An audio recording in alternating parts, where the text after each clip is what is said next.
Mimi nilikuwa miongoni mwa watu tulioteuliwa kwenda Ikulu na chama chetu kwenye kikao cha maridhiano, na Rais Samia alituahidi kwamba cha kwanza, mambo yaliyofanywa na mtangulizi wake ikiwemo kuharibu uchaguzi wa mwaka 2019 na 2020, utekwaji wa watu, kudhulumu mali za watu, kuonea watu, hayatajirudia kwenye utawala wake. Hiyo ni kauli yake mimi nikiwepo Ikulu, na akarudia kwenye vikao ambavyo tulifanya vya maridhiano, Kinana akimwakilisha, na tuna nyaraka ambazo hayo mambo yaliandikwa na yakasainiwa. Lakini chini ya utawala wake wametekwa maelfu ya watu, mamia ya watu, akiwemo mjumbe wa CCM wa mkutano mkuu anatoka kule Tarime, anaitwa Daniel Chonchori, ametekwa. Leo ni siku ya 25. Kila siku wanatekwa watu katika nchi hii, wanapotea, familia zinabaki zinanungunika. Hebu jiulize wewe, mtu unayemfahamu, mtu mzima, leo apotee, hujui kama amekufa, hujui uomboleze, hujui ufanye nini. Hebu fikiria mtu huyu anavyotesa familia hiyo kwa kiwango hicho. Fikiria mtoto wako, fikiria ndugu yako. Yani chora picha wewe kwamba unaenda nyumbani, baba yako hayupo, hujui yuko wapi, hujui kama amekufa, hujui kama ni mzima, hujui chochote. Familia inabaki kwenye maombolezo kila siku, miaka baada ya miaka. Kwa jinsi Mungu alivyotuumba, mtu wetu akifa, tukimzika tunakuwa na amani, tunajua ndugu yetu yuko pale na tunakuwa tunamwangalia. Lakini mtu amepotea, mtu mzima. Sasa chini ya utawala wa Rais Samia watu wanatekwa, watu wanapotea. Lissu amekamatwa. Actually kabla ya Lissu, Rais Samia aliattempt kumpa mwenyekiti wetu wa wakati ule Freeman Mbowe kesi ya ugaidi, ya uongo. Hukumu ya kesi ya ugaidi ni kunyongwa mpaka kufa.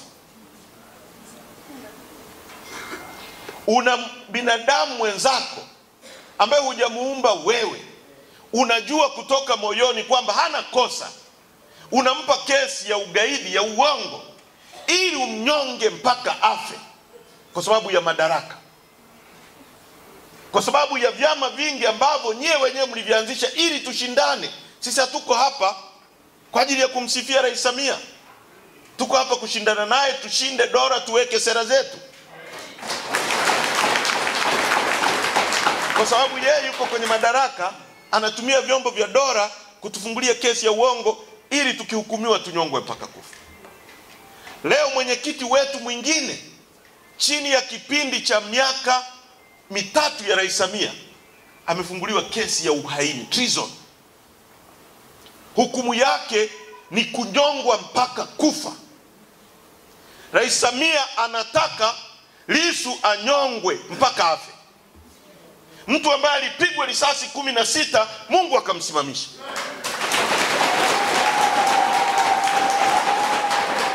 Leo wanamfungulia kesi ya uongo. Ukisoma charge sheet, ni charge sheet ya kijinga, ni bogus charge sheet. Wanataka Lissu wamhukumu, wamuue. Hawa watu tutasemaje? Sio watu walio attempt kumpiga risasi 16 wakati ule. Tutasemaje kama leo wanataka wamhukumu, wamuue? Sasa nataka niseme mbele yenu, mimi ambaye nimebaki nasimamia chama hiki, sitarudi nyuma, tunasonga mbele.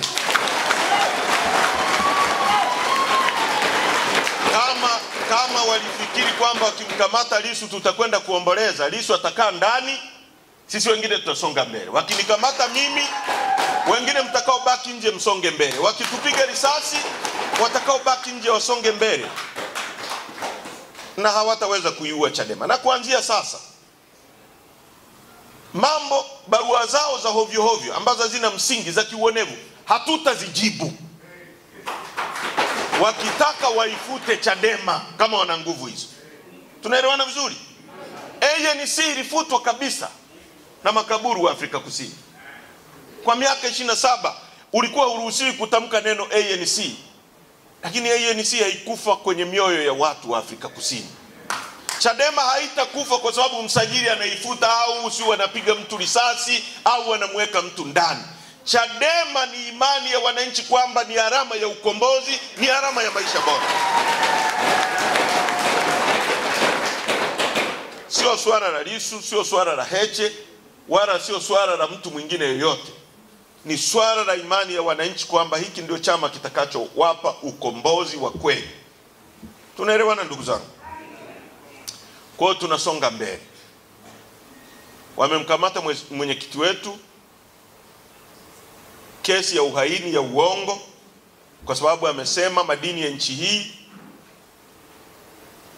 yanachukuliwa, yanakabidhiwa kwa wageni. Tulikuwa mkoa wa Ruvuma, tunakutana na maelfu ya maroli yanasomba makaa ya mawe. Tutazungumza kwenye mkutano wa hadhara. Watoto wetu wanabaki maskini. Makaa ya mawe ni utajiri ambao Mungu ameweka hapa ili tukianza kuchimba chuma tuwe na uwezo wa kukiyeyusha, kwa sababu umeme unaoweza kuyeyusha makaa ya mawe kwa gharama ya chini ni umeme wa makaa ya mawe. Sisi tunachuma hapo Ludewa. Unapochukua makaa ya mawe unagawa kwa Wachina, wanaenda kujenga uchumi wao. Siku ukitaka kuyeyusha chuma chako utaenda tena kununua kutoka nje urudishe ndani. Kuna akili hapo ndugu zangu? Kuna akili hapo? Tunapoyasema haya, wanataka kutufungulia kesi ya uhaini. Lissu amesema tuasi dhidi ya mifumo miovu, mifumo kandamizi. Hii sio kauli ya Lissu, ni kauli ya Mwalimu Nyerere. Alisema nchi hii inahitaji vijana jeuri watakao asi dhidi ya mifumo kandamizi, na sisi tuko tayari kuasi dhidi ya mifumo kandamizi. Hatuko tayari kwenda kwenye uchaguzi ambao tunajua mshindi tayari, na wameshaanza bungeni. Mnasikia wanasema Rais Samia amteue Majaliwa kuwa waziri mkuu. Wabunge wa CCM wanasema hivi. Alafu kuna mwanachadema anasema twende kwenye uchaguzi wa aina hiyo ambao tayari wao CCM wanasema rais yupo na tayari wanataka wateue waziri mkuu. Tayari wanasema Nchimbi ni makamu wa rais, anapewa protokoli za kimakamu wa rais, analindwa na vyombo vya dola, na nyie mnataka twende kuraba stamp uchaguzi wa aina hiyo? Twende kuupa uhalali uchaguzi huo? Rais Samia leo anaona mtu anayeweza kushindana naye, kama tukiamua labda kwenda kwenye uchaguzi ni Lissu, anampa kesi ya uhaini. Nataka tushiriki mambo haya? Nataka tushiriki mambo haya? Tumesema no reforms, no election, na hatuwezi kurudi nyuma. Ndio msimamo wa chama chetu. No reforms, no election. Ndio msimamo wa mkutano mkuu wa chama, ndio msimamo wa baraza kuu la chama, ndio msimamo wa kamati kuu ya chama, ndio msimamo wa viongozi mliowaweka, mkawapa amri na watasimamia amri ya mkutano mkuu, sio amri ya mtu mwingine yoyote kutoka nje. Sasa tulikuwa Ruvuma, RPC ananiambia mkitaka kuzungumza hapa msizungumze no reform. Nikamwambia kama unataka kuwa sehemu ya maamuzi ya nini kisemwe kwenye chama chetu, njoo uwe mjumbe wa mkutano mkuu na utakuwa na sehemu ya kuamua. Lakini sisi tukishaagizwa na mkutano mkuu, sisi ni kutekeleza. Tunaelewana vizuri? Wala hatutachukua maamuzi ya mtu mwingine wa pembeni. Ndio msimamo wa chama.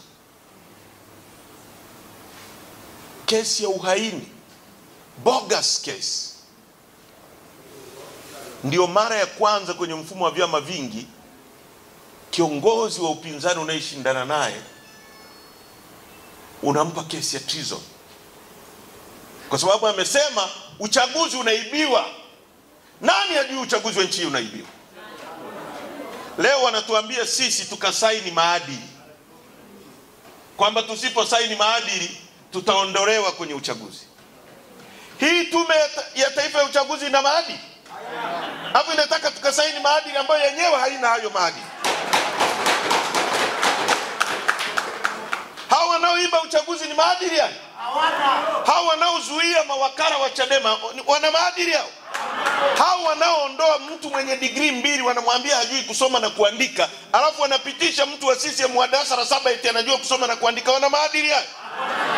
Wamemuondoa huyu kijana wakili wa mahakama kuu anagombea kijiji, wakamwambia hajui kusoma na kuandika, alafu mtu wa CCM darasa la 7 alafu anatuambia tukasaini huku. Tumesema hatusaini huku na hatuko tayari kushiriki na ujinga. Kama kuna mtu anasema kusema hivyo ni makosa, asimame hapa mbele yetu. Kama kuna kiongozi wa chama chetu anasema sisi kuchukua msimamo huo tunakosea, asimame hapa. Asimame hapa. Watu wanaoondoa mtu mwenye degree 2 kwamba hajui kusoma na kuandika, alafu mtu wa darasa la 7 kwamba anajua kusoma kuliko mtu mwenye degree 2, alafu anatuambia sisi tukasaini maadili. Maadili gani? Jaji Mwambegero, una maadili gani? Wewe unatekeleza unachoagizwa na bosi wako Samia Suluhu Hassan, ndiye aliyekuteua. Tume ya Taifa ya Uchaguzi ambayo Omar Ramadhani Mapuri, katibu mwenezi wa CCM, ni miongoni mwa makamishna 5 wa tume, tunaambiwa tukasaini maadili ya hiyo tume. Katibu mwenezi wa CCM ni mjumbe kwenye hiyo tume. Atatutangaza sisi au atamtangaza mwana CCM mwenzake? Mkurugenzi Kairima ni mteule wa rais, anatuambia sisi tukasaini maadili. The struggle continues, no turning back. Jambo jema sio lazima wakaliona watu wengi. Wanatutishia kwamba Chadema itakufa tusiposhiriki uchaguzi. Uchaguzi gani? Chadema itakufa hii. Na ife kama tasimamia jambo la kweli na watu wasijue kwamba tunasimamia ukweli, na ife kuliko kuwepo inasimamia uongo. Kuliko tuwe na chama kinachosimamia uongo. Tuko tayari sisi wengine kuacha hii siasa. Kama viongozi wetu mnataka mimi na Lissu tusimamie uongo, mimi siko tayari kuwa sehemu ambayo na riski maisha yangu na wakati wote na windwa, alafu nasimamia uongo na ukataa CCM. Mimi na nafasi ya kwenda CCM nikapata nafasi. Nimekataa kwenda kuwa sehemu ya uongo. Alafu mtu ananiambia niwe Chadema kwenye sehemu ya uongo huku na riski maisha yangu. Si bora niende kwenye CCM ambako nitakuwa sehemu ya uongo alafu sina riski yoyote ya maisha? Mnanielewa vizuri? Hatutakuwa tayari kusimamia uongo.